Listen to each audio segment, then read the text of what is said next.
اور پھر ہمارے بابا جی خادم رضوی صاحب، اللہ تعالیٰ ان کو نیک کاموں کا اجر دے، ان کی برائیوں سے درگزر فرمائے.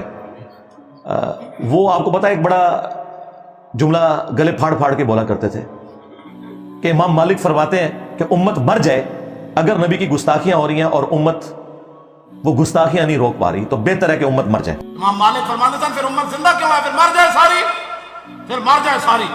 پوری عالم اسلام اس وقت یا تو مر جائے، یا تو مر جائے سارا عالم اسلام، یا پھر حضور کی عزت پر پہرا جائے. بس دو باتوں میں سے ایک بات ہے، بس یا سارا اکٹھا ہو کے مر جائے یا پھر فرانس کو جواب دے. تو میں نے کیا کہا تھا، رکو ذرا صبر کرو بابا جی، پہلے وہ بابے مر جائیں، غوث کتب ابدال جن کی ڈیوٹی ہے، کیا انہوں نے اپنے نبی کا کلمہ نہیں پڑھا ہوا؟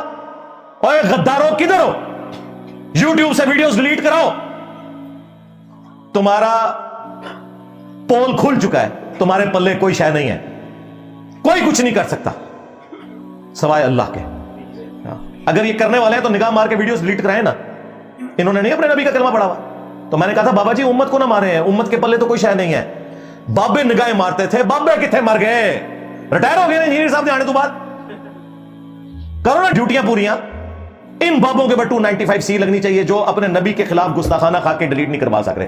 اچھا اب جب یہ باتیں کرتے ہیں تو یہ ہو جاتے ہیں ٹھوس، اے جی اللہ بھی تو نہیں کرا رہا نا. ہائے ہائے ہائے بھائی، اللہ نے یہ نہیں کہا ہوا کہ میں نے یہ ڈیوٹی خود سنبھالنی ہے، اللہ نے امت کے حوالے کی ہوئی یہ چیزیں. اللہ نے تو حسین ابن علی علیہ السلام کو بھی مظلومانہ شہید ہوتے ہوئے دیکھا ہے. دنیا کو اللہ نے بقدر ایفرٹ چھوڑا ہوا ہے.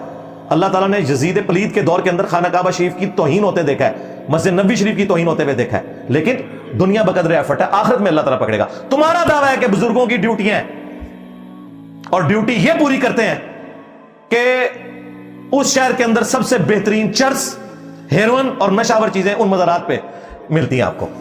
یہ ڈیوٹی پوری ہو رہی ہوتی ہے. اور وہاں کوئی بریلوی مولوی مواب لے کے نہیں پہنچتا کہ یار یہ بزرگوں کو بدنام نہ کرو، یہ سب کچھ صفائی کرو یہاں سے. یہ ان کا دوہرا معیار ہے. اس طرح کی حرکتیں کر کے پھر یہ ایکسپوز ہو جاتے ہیں نا، وہاں بھی جاؤ نا، رکواؤ نا سارا کچھ، بس باتیں ان کی سنیں.